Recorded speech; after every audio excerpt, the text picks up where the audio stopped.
Welcome to another episode of No More Mondays Live, where we believe in the power of loving what you do for work.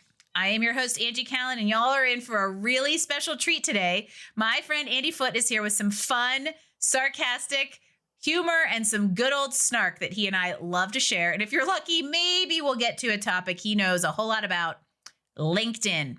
Andy has made a name for himself over the years as a thought leader and content creator on LinkedIn, has a huge following of maybe questionable authentic humans, and he now specializes in helping people do the same and stand out on LinkedIn. His quirky and creative approach to doing just that is something I've appreciated and learned from, and probably have taken advantage of as I've gotten to know him over the last year or so. And I am excited for you to learn from him today. I would love to welcome the founder and host of the Curious AF LinkedIn radio show and reassuringly expensive LinkedIn coach, Andy Foote. Andy, welcome to No More Mondays. Thank you so much. What a lovely intro, Angie. I'm happy to be aim to please. with you. Yes, very nice. I'm excited about this because this is a little bit of flipping the script. If any of you have ever tuned into Curious AF, the live LinkedIn radio show Andy hosts every morning, I am a frequent newscaster, guest / disruptor. And so now I get to control the narrative and see where this goes. Angie, I think you're actually the most frequent. I'm doing the analysis now, but I think you've appeared on the Curious AF show the most since October. That's when I started running them. Are we happy about that? Can you not tell? I am absolutely delighted with that. We, as you say, we riff and we have fun with it. So yeah, absolutely. Even when you don't do your homework. Even when I don't, I am notorious for showing up 4 minutes after sound check, which would be about 1 minute before the live, while searching for the story I need to bring to the show. But, that's just how I roll with my fly by the seat of my pants approach to things that I hide pretty well. That's the thing. You do hide it very well. And, the show it's a bit of a test, isn't it? Well, maybe you don't. Well, yeah, it is. So I'm looking for potential for other co-hosts. So I'm constantly cycling in new people to the show. So yeah, I think if I want you on the show, if I want you back on the show, enough said. In other words, you have my endorsement. Whatever you're doing, keep doing it. And I joke about the homework part of it. There is a bit of homework. I'm asking, co-hosts to present 2 news stories. I don't think that's a hard ask. And if folks don't do it, but are able to think on their feet on the show and actually Google, I'll give them, more time if I know that they're still searching, then I'll come to them last. So it all works out. And for me, it's a really fun time to just meet, have some opinions, talk about news. We get into all kinds of really interesting stories. But most of all, I have loved the people I have met as you've grown your network through it. And I've made some really, really fun connections, which is kind of what we're going to talk about today as we dig into the behind the scenes world of the LinkedIn. I mean, we could throw algorithm, madness, whatever it is. And as you can see, Andy and I can go on a lot of tangents. We basically already started on one and make this show a whole lot of something about nothing. So I'm going to try to keep us on track and dig in to LinkedIn. And so here comes our first topic. Ready? Ready. I want to know why you've basically dedicated your life to LinkedIn. And on a serious note, I want you to really describe what you see as the advantages, the power of LinkedIn. Why is it such a fantastic resource to business owners, professionals, kind of anybody out there that's worth spending time in? So it's target rich. I don't think there's any other social that has the vast collection of professionals who are looking for something. They're either looking for career advice, or they're looking for marketing advice, etc., etc. Any kind of information, knowledge, and expertise, you can find it on LinkedIn. So the task is, who's the right person for me? And LinkedIn gives you multiple different ways to show off, to flex those muscles, whether they're intellectual, broadly intellectual, or they're marketing, LinkedIn, etc., etc. So provided you know how to use the platform in a way that works best for you. I don't think there's any other platform that gives you the ROI. And I recognized this early on when I started experimenting with groups.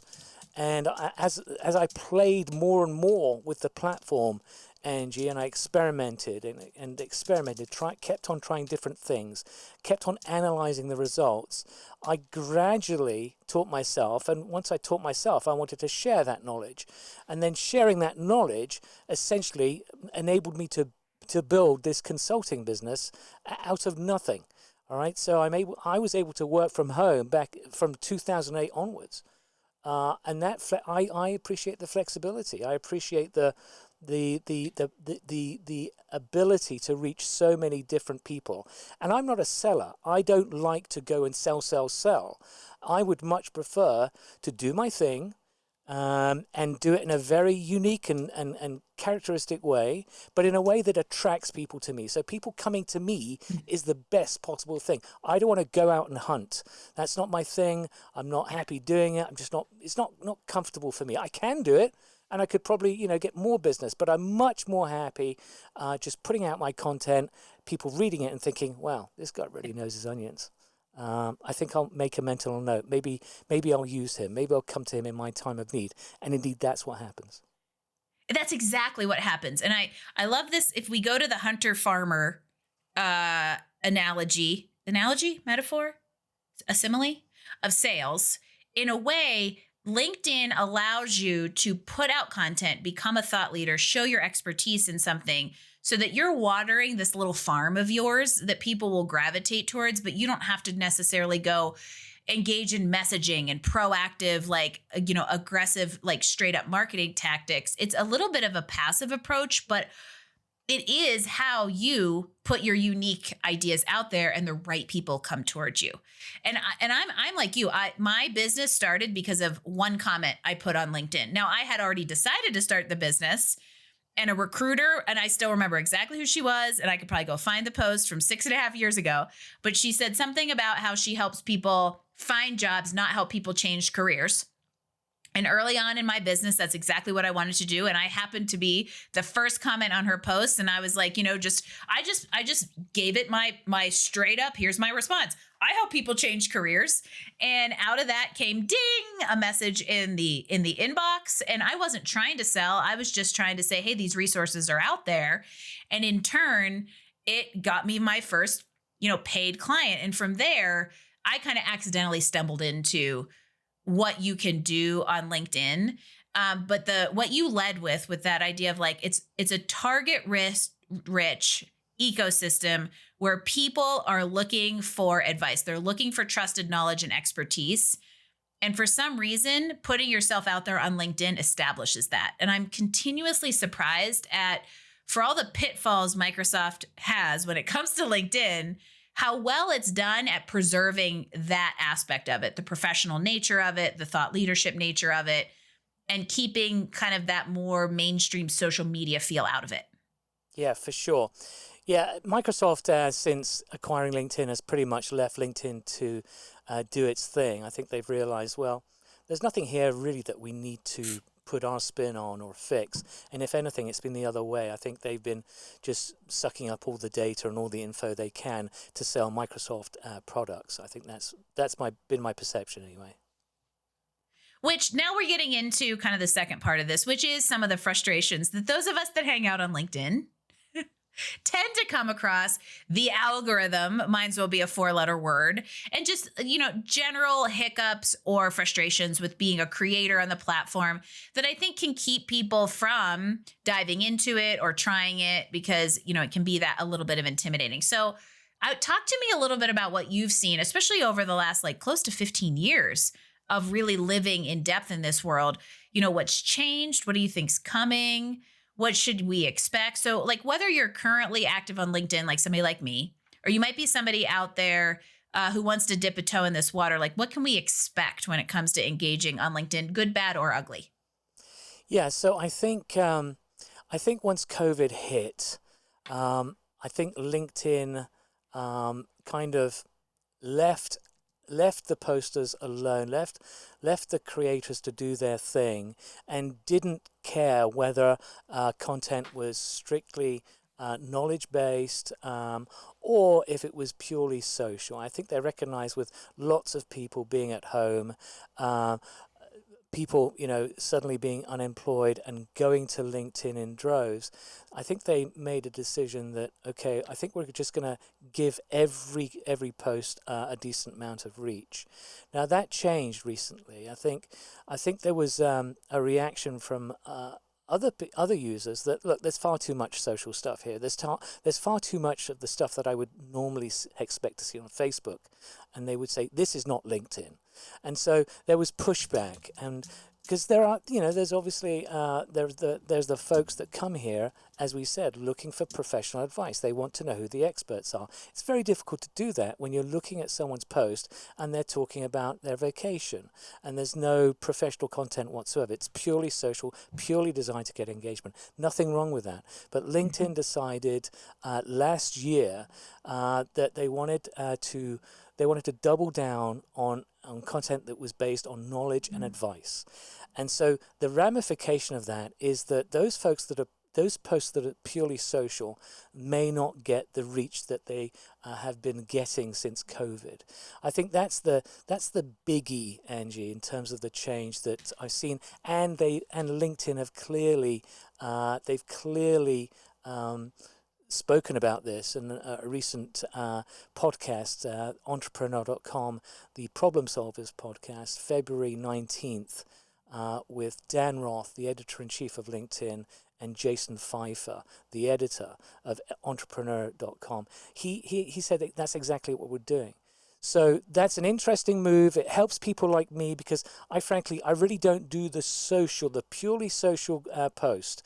I may go social in my commentary, so comments on other posts, and I think that's a smart strategy because then you're showing your personality, and it's great because it gives you flexibility to comment, doesn't it? Because you're not necessarily having to speak about the topic, if you don't know it, but you can put in some ridiculous, 80s music or other Gen X stuff, just to say, hoist your flag and say, here I am, who else is with me? So yeah, that benefits me. This move to knowledge and advice in theory benefits me if the LinkedIn algo understands A, who I am, B, am who I say in terms of the profile, right? Is that true? So it's looking for signals to verify that I am indeed an expert. And I love what you just brought up because you just wait for tomorrow when there's a little bit of a classic rock post coming your way from yours truly, because I think it's interesting. And what you and I don't know is Andy and I are nerds about this kind of stuff and talk about it ad nauseum and way more in depth than probably I would like to admit. And it's interesting because when this kind of shake up to the algorithm because we talk so much about it, happened last summer. And kind of quote unquote going back to longer form, knowledge-based, research-based, informative content, I still, and that's what LinkedIn said it wanted to favor. I still saw kind of almost a resistance to that from the user base, and that the engagement was still in things that had a slight personal bend. And that's my personality on LinkedIn, is to say, hey, I went out and climbed this big cliff. Here's what you can learn from it. So it's adding an aspect of my personal life into things, but making sure it's still rooted in the professional brand or the professional takeaways. And I have still seen that stuff tends to generate more buzz. And so it's just interesting to me that it feels like LinkedIn is attempting to do something that maybe the user base isn't adopting. What's your take on that? Yeah, I think that's true, Angie. I think that essentially there are two camps on LinkedIn. There's the camp that have been there from the start, right? Let's call them the old guard. They may not be old, but they are guarding. In terms of, we want knowledge-based info that we can use, and we want experts to constantly share their insights. And the other camp are the relatively new folks that, let's call them Facebook transplants, and they are there because they just want the engagement. They just purely want the engagement, and they will be sometimes very creative in terms of the subjects that they come up with. Amazing creativity from these posts. And I think what's interesting about the two camps is that they've both got followings, but my take is that the followers of the Facebook transplants are perhaps more active and B, more loyal, right? That's what they're there for. And the thing is, when you're doing, depending on your creativity, it depends on, what I'm saying is they can do their thing more often than the other person, the old guard, who has perhaps more of a research-based approach where it takes more time to put content together, right? So they invest more time and effort into it. But the social post, if you've got it down, you can come up with a new topic, within minutes, and you can do that on a daily basis. I think that crowd is more loyal and is again, they have this flexibility to go wherever they want instead of just being tied down to a particular topic, whether that's Windows, tax, LinkedIn, etc., etc. Oh, you said a couple good things there that I think brought a little realization just even for me, because I'm somewhere in the middle. I really started diving into the world of LinkedIn in 2018 when I started this business. And I think the guards changed with the pandemic, because that's when the content styles changed so drastically. There was a 15% influx in new users in a month when COVID hit. And so that really created a paradigm shift. And what I think is really interesting is it depends on the nature and the makeup of your followers and your audience on LinkedIn, and creating content that speaks to what they want and want to engage with. 100%. And I think you can control and shift that, but you also have to know you're going to see a dip in engagement if all of a sudden you want to become a research-based knowledge. I used to post that kind of stuff a lot. And then it just started to fall off for people want it. But I know colleagues of mine who still get fantastic engagement on that kind of stuff. And I don't, because I think you're right. I've got the more loyal, want to be inspired in like life and career, and not just in hardcore knowledge, maybe. Right, and I learned something on my own podcast. Woohoo! Yay! I think you can see where LinkedIn is coming from, right? They certainly want discoverability for all of their users, but how can you prove, how can you verify that you are indeed an expert if you're only talking about where you go on vacation, or what your family is up to?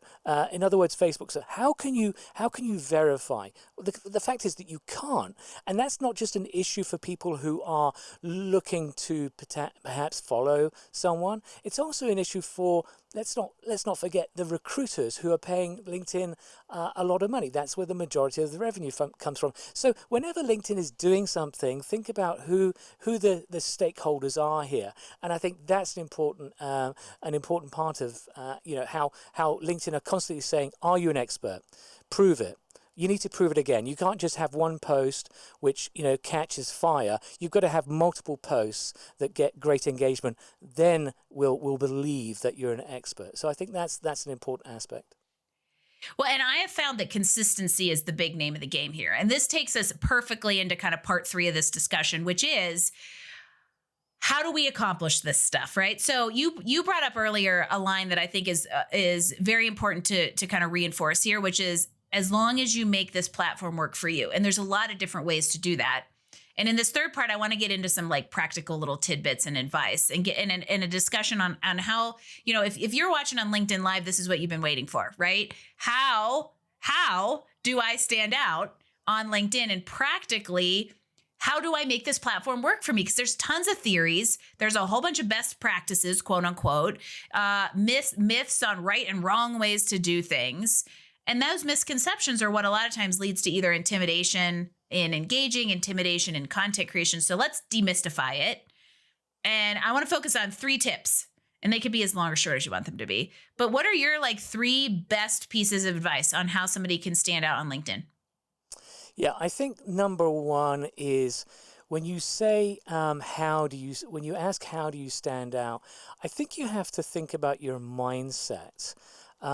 I think that's important in terms of your longevity and how much effort you put in, how consistent you are. So it's a question of enjoying the journey, enjoying the process. I think that's very important, because if you're here for the long haul, you've got to think about, I think, your motivation for whatever you're doing on LinkedIn. Now, if you have the mindset of, oh, I need X amount of engagement every time I post, or X amount of reach, and you don't get that, then that's not a great long-term strategy. A better long-term strategy is enjoying the actual process of producing great content. So the best content that you can possibly produce, that's what you get enjoyment out of. That's why you're here. Otherwise, if you're looking at targets all the time and you're not reaching them, I think that's debilitating. I think that eats into your motivation and why you. So it's the why. It's not the how do I come across, how do I get more visibility. It's the why are you here, why do you want the visibility. And I think it's the process. Focus on the process. So I used to say that I'm an overnight success that took 10 years. And what I mean by that is, yeah, I've got 54,000 followers, but I didn't get 54,000 followers last year. I've been doing this for a decade. So it takes time, but I think the mindset is important. I'm like, if you guys could all see me, well, I guess some of you can't see me if you're not listening to the audio version. I'm like, fired up over here, because there's actually like 10 little points of advice in there. And the big one is know what you want out of the platform, is how I would just overarchingly state everything you said. Because that helps you stay focused on like a long-term goal or a long-term result or traction, instead of getting caught up in metrics from like individual posts, for instance. That is the biggest trap you can fall into, because they're just not representative. And that's where the algorithm can drive you kind of mad, instead of just saying, over the long term, I'm going to show up consistently. I'm going to have an authentic voice and put what I want to put out there around my thought leadership, because that's the place that people are going to resonate. I'll tell you right off the bat, anytime I start posting stuff I feel like I should post because it's what my colleagues are posting, it falls flat. Versus if I say, what do I want to talk about today? And how do I want to tie that back to some lesson that's relevant to what I do and what I want people to know? It hits. So in a way, it's almost like trying less hard. Yeah, very much so. Very much so. Yeah. And the second strategy I'd encourage people to use is to do with being a great analyst, being a great observer and analyst, in that order. So, in other words, everything on LinkedIn in the content sense is public. Therefore, you should be able to see content that is doing very well. And if it's doing very well, you need to analyze why. And not just analyze it, but also figure out a way to utilize that kind of content yourself. So to be clear, I'm not talking about stealing great content. I'm talking about looking at content that is doing really well, figuring out why, and then using it in a way that works for you and your style. And I do this all the time. I'm constantly analyzing content and looking at, whether it's got great engagement, because engagement is not always great. And then I try to figure out why. Does that deserve the engagement? Why does that happen? Is it because the person has got thousands of followers? Is it the content itself? Has it hit a nerve? And I'm constantly thinking about, okay, how can I use that for myself? So use LinkedIn as a giant laboratory and observe, experiment, and then implement, execute. There is this idea that, okay, yes, put what you want out there, but pay attention to what people are gravitating towards. And maybe you try out a few different things and see what gets the traction. And so, yes, maybe now you're paying attention to individual post metrics, and then you duplicate or replicate or amplify, even repurpose some of that kind of stuff, because clearly you've nailed a piece of your authentic voice and your thought leadership that your audience wants to grab onto. And I also think you have to pay attention to what that audience makeup is and get a little bit into the the psychology of it. Because, for instance, I work with individual job seekers. I also coach coaches. And so a lot of my content kind of overlaps and bridges that gap because it's information both audiences are interested in. What I find is the engagement largely comes from the coach sector because they're the ones who are there, active, and engaging on LinkedIn in a visible way, whereas job seekers often lurk because they don't want anybody to know whose content they're engaging in. But that doesn't mean they're not there. And so that's where looking at profile views can be useful and getting a little bit behind the scenes and nerding out slightly to understand what and who your content is impacting and using that to develop that longer roadmap. For sure.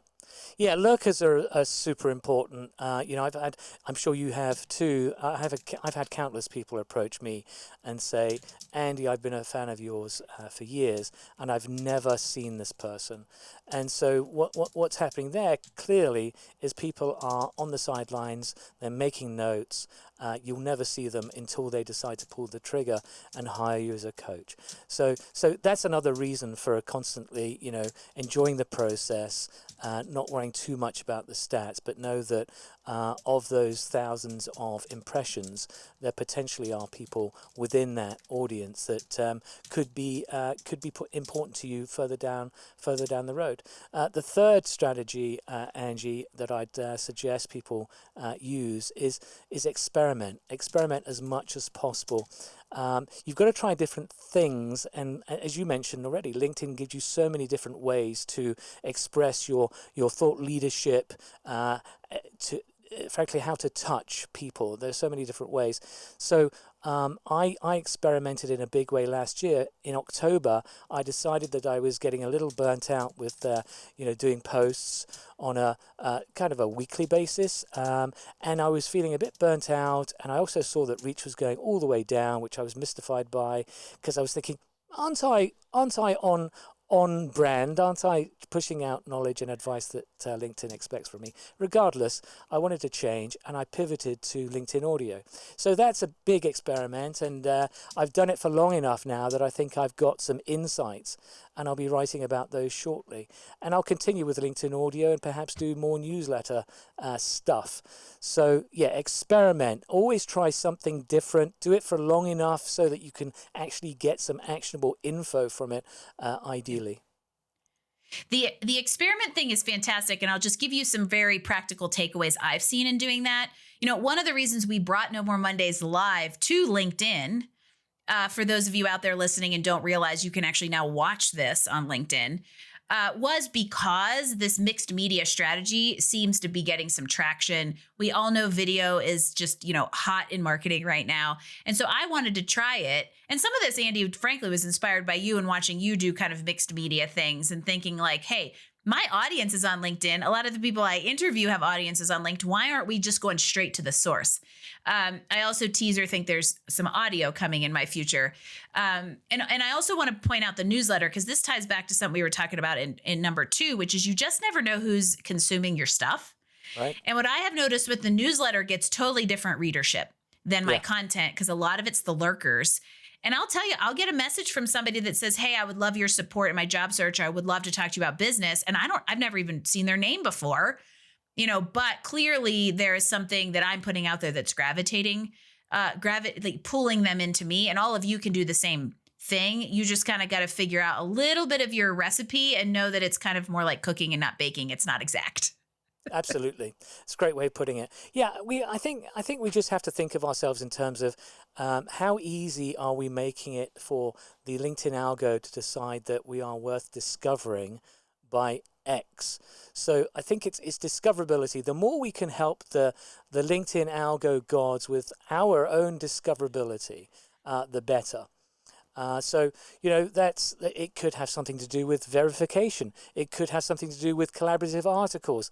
It could have something to do with LinkedIn Audio or LinkedIn Live, as well as newsletters, posts. So that's what I mean about experimentation. But thinking about how can I be seen as the expert, the resident expert.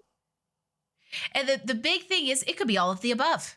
It can be none of the above. And I think the big message I want to put out here, because I know people who are currently creating content on LinkedIn talk a lot about like, how do I work the algorithm? Stop trying to work the algorithm. Absolutely. Try a bunch of stuff and collect the data, see what works for you, and the platform will work for you if you show up consistently. It's that simple. Pretend the algo does not exist. The only thing that exists is you and a potential audience, and also satisfying your existing audience. Just focus on that, but most importantly, enjoy what you're doing. Enjoy the journey, and don't spend a precious second's thought on the algorithm. No one knows about the algorithm other than Tim Jerker.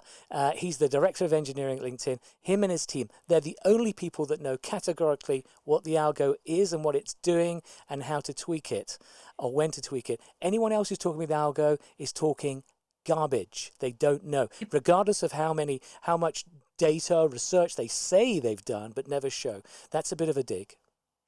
Yep. And even if you talk to Tim and you get the secret on the algorithm, which you won't, it's probably going to change tomorrow. So just give up. I love the recommendation to have fun with it, because, you know, just kind of like to wrap things up with one last little story, maybe success story, if you want to call it that.